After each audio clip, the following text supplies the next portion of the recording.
What if I told you your vote is worth few lakhs of rupees? Let me start this part of the video by quoting a famous Tirukural by the great saint Sri Tiruvalluvar, who says, "Ietrulum, etulum, Kadalum, Kadavahuttalum, Valladu Arasu." And this Tirukural describes about good governance. A good governance is possible by a good government, which takes care of its people by generating more income for its people and framing good policies and protecting its citizens. And a good government can be mandated by the voters selecting the government. Hi friends, I want to share with you some of the facts of what happens when you vote and why you must vote and what happens when you decide not to vote. Let's say in a family there are some earning members and some members are not earning. It doesn't matter really, because in a family all are equal. Similarly, in a democracy all are equal. Your voting rights are equal. The first reason you must vote is because you have an immense value to your vote. Whether you belong to the upper class, middle class, high net worth class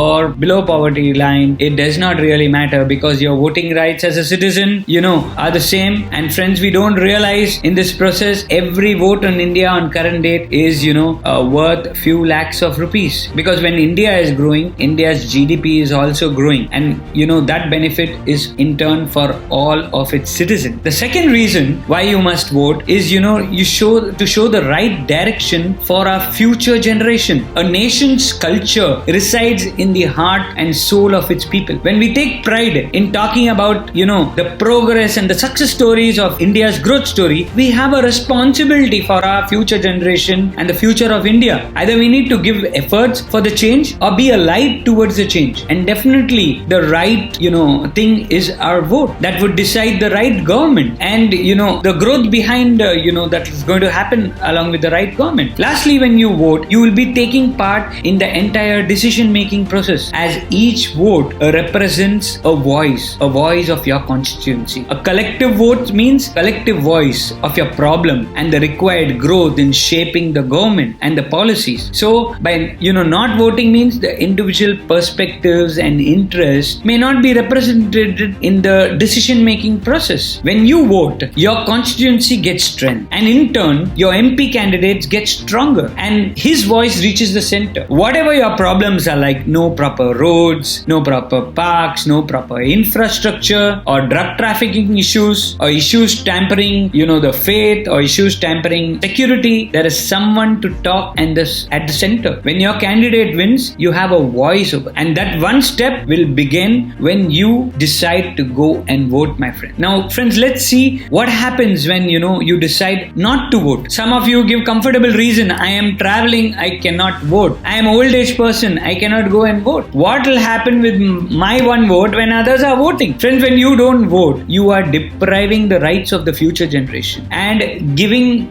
you are also ignoring the per capita income value that India has generated for you as a citizen over the number of years. You are ignoring all these facts. The biggest mistake of not voting is when you are overconfident that my one vote is not going to matter and a particular government is anyhow going to come. It is just like the tortoise and the hare story scenario, that others will vote. What difference that is make with my one vote? Every vote counts, my friend. Every vote counts for the candidate, and every candidate counts for the victory now at the center. On the day of voting, make it happen. Go to your booth and cast your vote. India needs growth. India needs speed. India needs to be a superpower at international platforms, and the right government is important for our growth. And finally, India needs you and your vote. And we are heading towards a 5 trillion economy. We need the right government to support us towards our growth. Let me tell you, my friends, when we are overconfident, what can happen when you're overconfident? Who knows that one vote can be the vote of decision making? That one vote can be a game changer. Your one vote can be a turning point. Your one vote can be a big change for the next 5 years of India's growth story. Don't shrink your vote, but do ink your vote. Do the right thing. Think before you ink, but do compulsorily do ink. Signing off, this is Ajay.H.Shroff from Chennai. Jai Hind, my friends.